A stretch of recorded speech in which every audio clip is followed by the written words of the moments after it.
Welcome everyone to our prayer journey with my YODO daily devotion.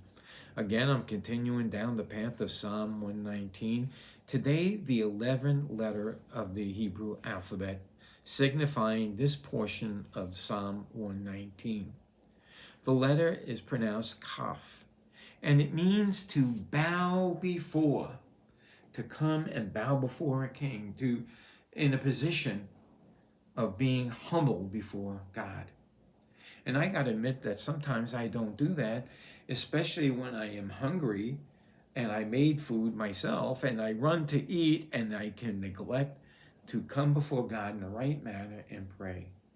Even now I'm getting convicted because this happens more than it should. We don't have to take out a prayer mat and put that down like Daniel did and face the window and pray.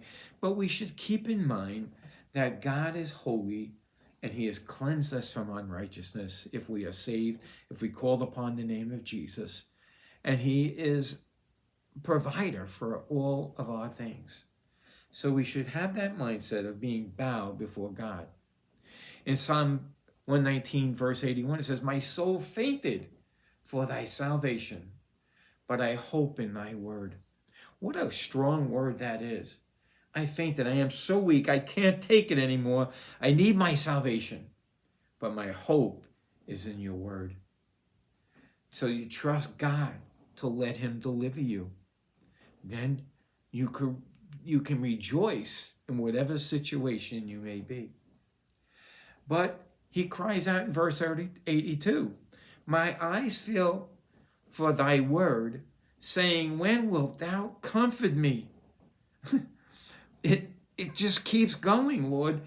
Help me. I'm trusting in your salvation, but I am struggling through it. But I remain bowed before you.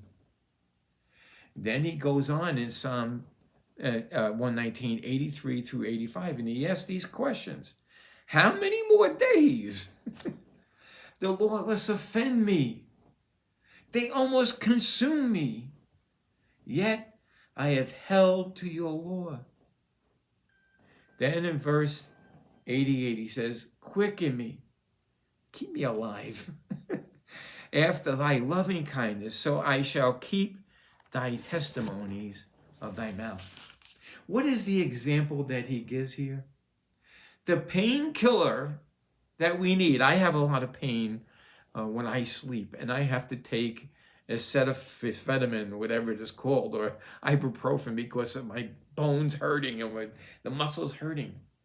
But our painkiller is to bow before God and allow him to do work in us. Isn't that a great thing?